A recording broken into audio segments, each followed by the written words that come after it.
ششمین اجلاس شورای نظار را با تلاوت چند از آیات کلام الله مجید توسط قاری صاحب عبدالمبین آغاز می‌نماییم. قاری صاحب عبدالمبین.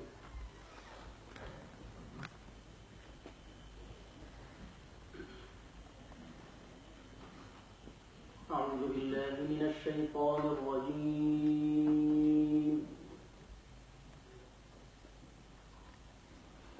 بسم الله الرحمن الرحيم.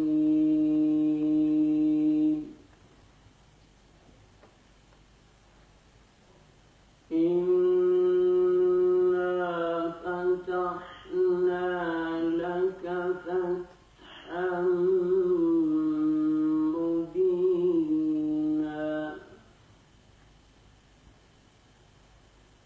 ليغفر لك الله ما تقدم من ذنبك وما تأخر ويتم نعمته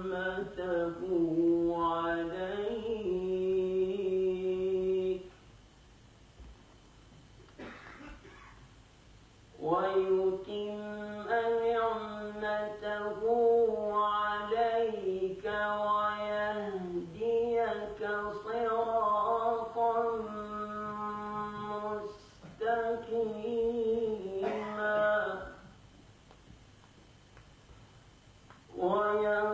وينصرك الله نصرا السكينة في قلوب المؤمنين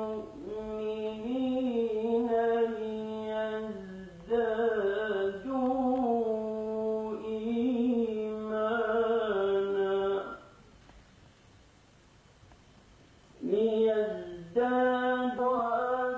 والأرض وكان الله عليما حكيما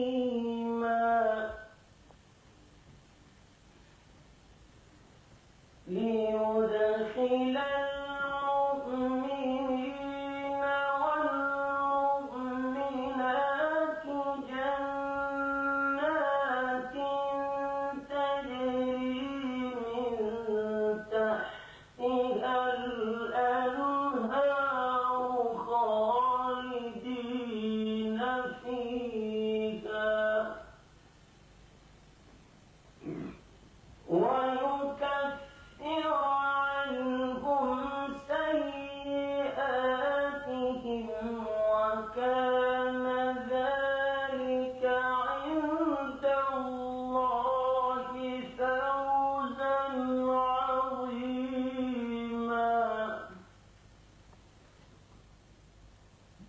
ويعذب المنافقين والمنافقات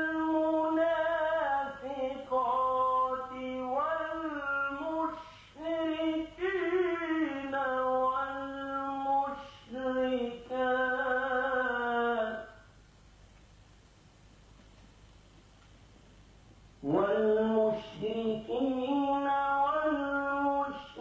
والمشركات الضالين عليهم ولعنهم وأعد لهم جهنم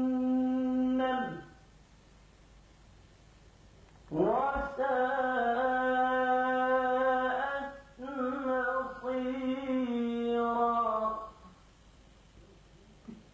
ولله جنود السماوات والأرض وكان الله عليما حكيما. سبحان ربك رب العزة عما يصفون وسلام على المرسلين والحمد لله رب العالمين.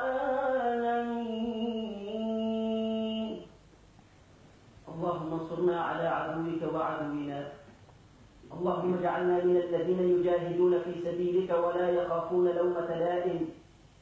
اللهم انصر المجاهدين في أفغانستان وفي فلسطين وفي إريتريا وفي كشمير وفي كل مكان. اللهم ارفع راية الإسلام في كل بلاد. اللهم ألف بين قلوب المجاهدين ووحد صفوفهم واجمع بين كلمتهم ولا تفرق بينهم.